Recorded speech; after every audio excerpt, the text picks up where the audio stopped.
Are you ready to declutter books with me today? I know for many of you that is a tough one. I'm decluttering towards a new life, and hopefully today's video is going to give you that motivation and inspiration to be able to let go. If you're ready for a hygge declutter, let's dive in. Diane and Denmark here. Rah, rah, rah. Welcome to my cozy home here in Copenhagen. I'm a routines coach and I'm helping you to simplify and thrive. So let's get into the books today. I'm looking at a lifetime of books, things that I've had since I was a child. Usual rules apply. Set yourself up for success. You're going to want 3 bags or boxes or whatever you have handy.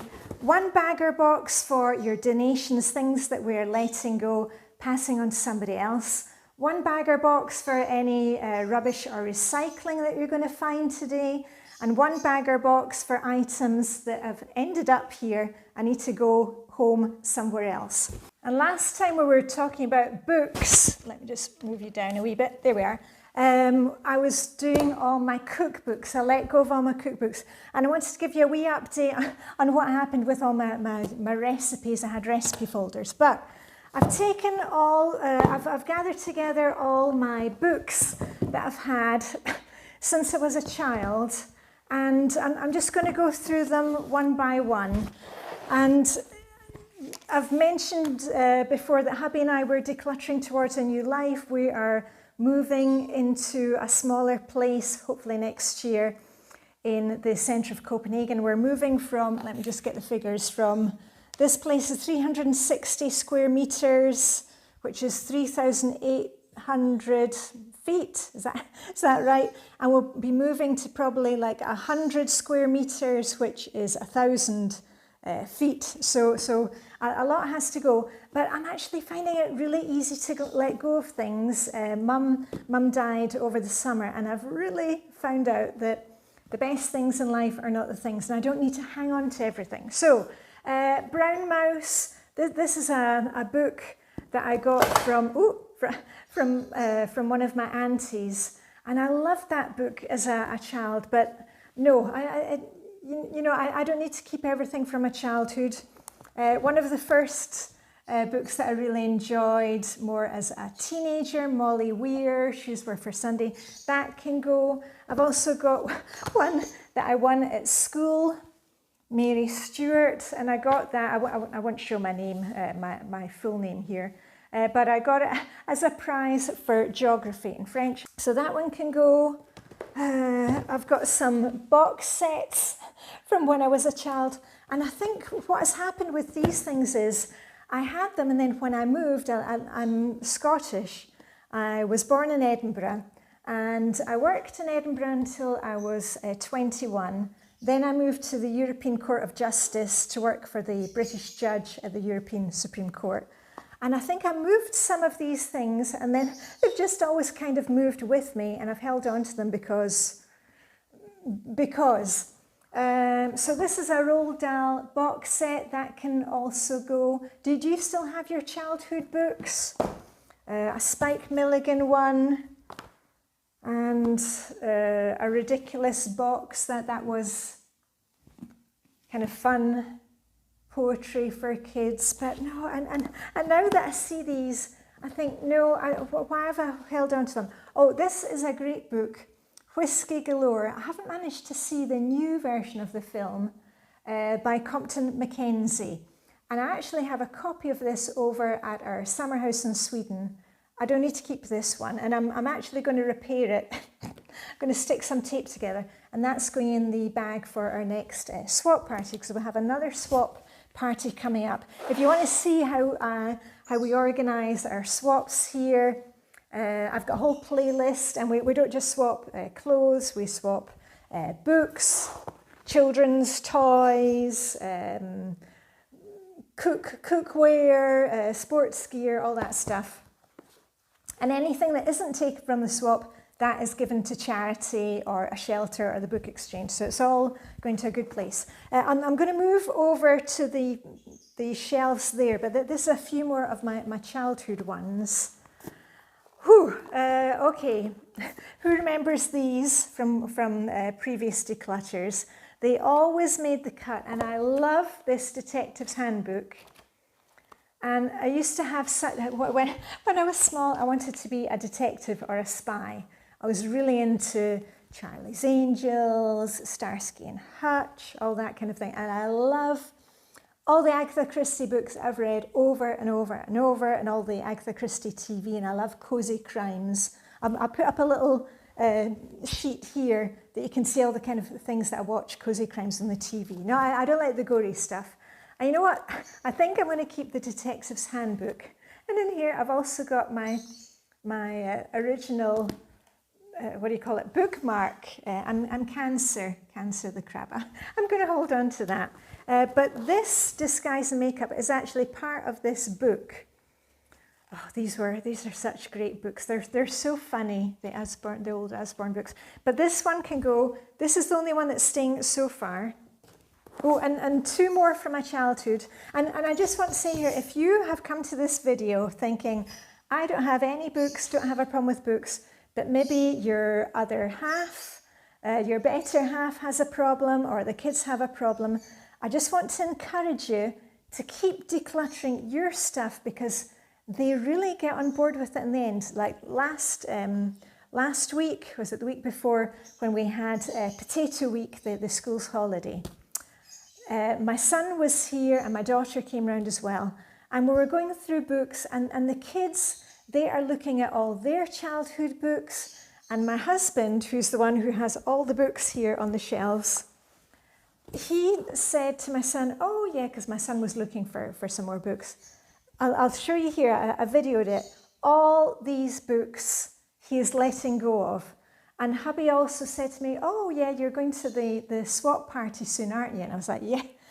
And so I've got books for the swap party, and the rest of the books went to my son. So just keep putting one foot in front of the other. The family will get on board.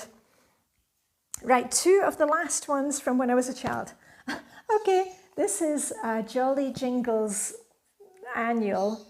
And goodness knows why I've held on to it, because I've kind of written all over it. It's got crayon marks in it. But I was just fascinated by this book as a child. Oh, I like this one, obviously. It was talking about sweets and treats. And what I'm going to do with this one, because I can let it go now, is I'm going to keep that for the next month or two, because my brother and his wife, they're coming to stay here for the first time since before the pandemic, because after that, Mum's health went downhill. She had memory issues and she wasn't able to travel. So they're coming over, and we'll have a laugh about this, because I'm pretty sure my brother will remember this. Oh, this one was kind of scary. You know, things like clowns and little goblins, those scare me. So this one I'll put in the pile to have a wee walk down memory lane with my brother. And the last one I have is from my childhood, is A Young Cook's Calendar by Katie Stewart. And it was seasonal eating, and I think that's where I've got my love of, you know, the hygge thing of leaning into the seasons, and there were little crafts that you could do for bonfire night and what to eat then. I'm going to have a quick read through that, but that one can go as well.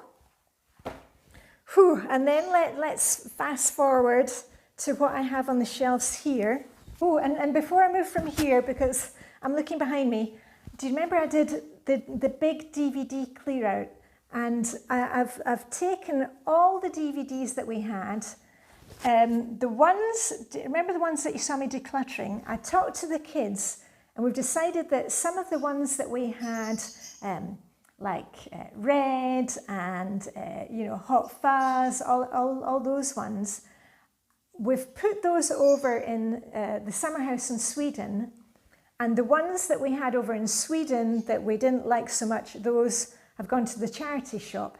So I am keeping some of them, but we never watch them here, but we would watch them in Sweden sometimes, and the kids, they use our weekend cabin with their friends. So that's what happened with the DVDs. But now, the DVD player, which is underneath there, I can unplug that today, and that can be decluttered as well. Woohoo!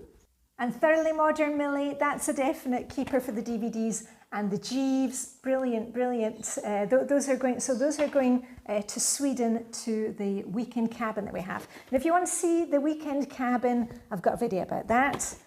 Okay, over to the shelves. And if you're wondering what the chirping is, that's Tweet and Sparky, our lovebirds.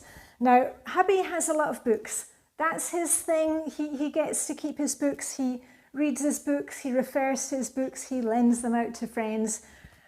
I'm read a book, and that's fine for me. And I get all my books from our fantastic local Danish library. We also have access to the audiobooks, ebooks. So me, I don't need to keep the books.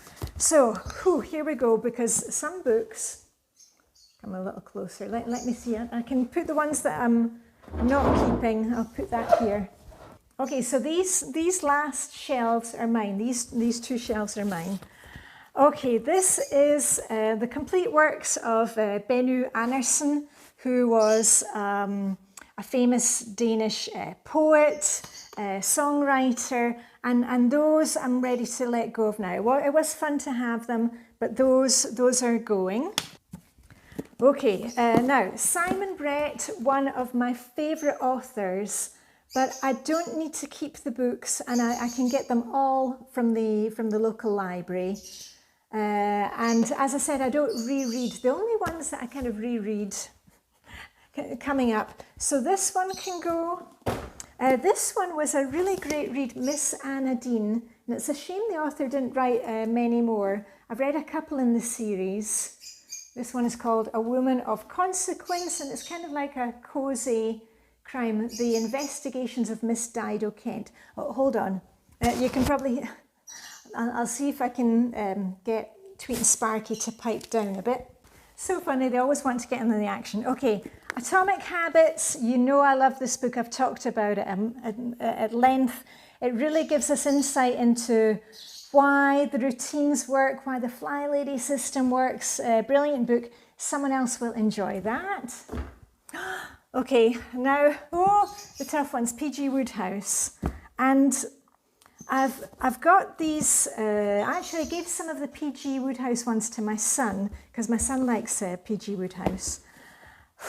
Okay, this is tough, but if I'm honest with myself, the P.G. Wodehouse one that I read again and again is this omnibus, and the other two, no. And they're beautiful books, but you know, if they're classics, if they really are classics, you can get them from the library. I don't need to physically hold on to them.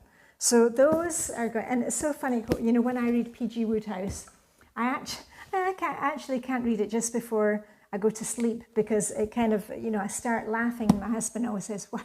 Oh, is it P.G. Wodehouse again?" I was like, yeah. The only one that is like a laugh a minute. So this one I will keep. This one, look at that. Oh, more space for hubby. And hubby's working on his books, because he's got a lot of books down in the basement, and we've agreed that he has to clear out the books in the basement, anything that fits in bookshelves here, because we can take the bookshelves with us. And the Harry Potter ones, these all belong to the kids.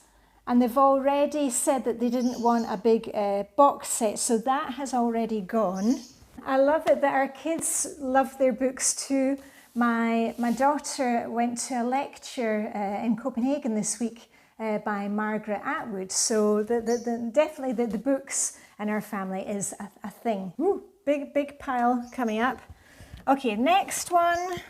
This is a book that I got from colleagues at the Court of Justice when we moved here to Denmark in 1998. This was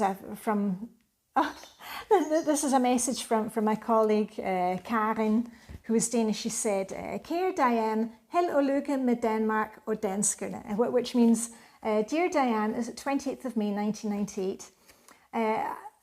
Lots of luck with your move to Denmark and the Danes." And it's little vignettes about famous Danes through the ages. And it was a great book. I'm going to have a quick look through that again. It was fun, but that one can go. It's called Danskernes lille verden, the Danes' little world. Oh, and this is one of the first books that I had when I was learning Danish, which is called 60 Famous Danes. Oh yeah, and I'm just going to look up, because I went as the first Queen of Denmark, Viking Queen, Tura Dannebol. I'll put up the pictures here. And there's a whole thing about Tura Dannebol. I should have had a look at that before I went to the Halloween party. And my Halloween outfit, I used only items that had my wardrobe, and I did fierce hair and makeup, didn't buy anything. You know me, don't like to buy new stuff. Okay, style guide. I used the Dressing Your Truth system, but this is something I looked into years ago when I was in my 20s, I think. Right, this one can go. Willy, annuals that we used to get when we were small, growing up in Scotland. Anybody know Willy? Used to sit in his bucket in the Bruins. That can go. Oh, this is a funny one.